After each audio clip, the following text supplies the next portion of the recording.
In our global drama of the 20th century, World War II plays out like a blockbuster movie, full of twists, turns, and sadly, real life heroes and villains. This was a time when technology and innovation weren't just about making life easier or more fun, they were about survival, power, and sometimes the very dark side of human capabilities.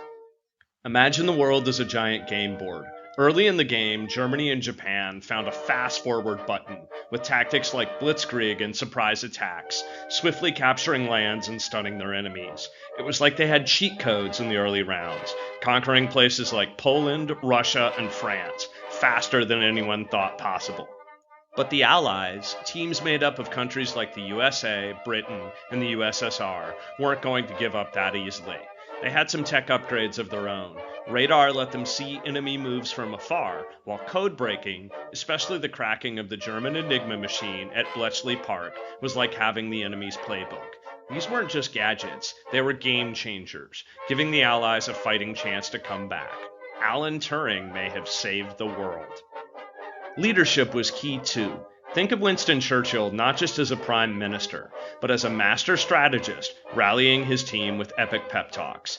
On the ground, the resistance of civilians across Europe was like an amateur network of spies and saboteurs, doing whatever they could to trip up the enemy.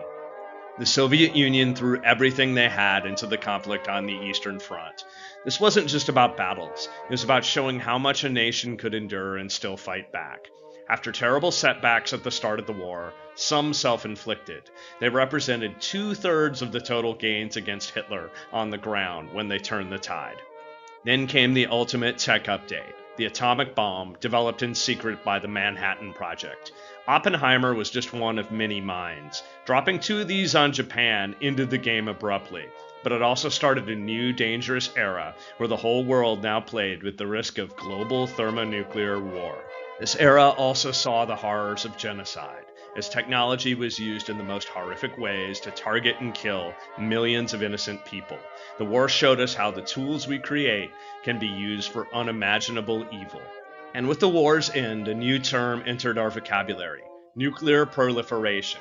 This wasn't just about who had the most tanks or ships anymore. The atomic age meant that the stakes of conflict had risen exponentially. Nations raced to get their own atomic weapons, and the world lived under the shadow of the possibility that the next war could be the last.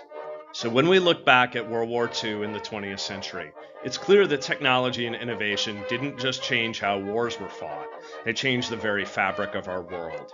From industrialized warfare that could sustain long, grinding conflicts, to the creation and spread of weapons that could end all life on Earth, the legacy of this era is a mixed one.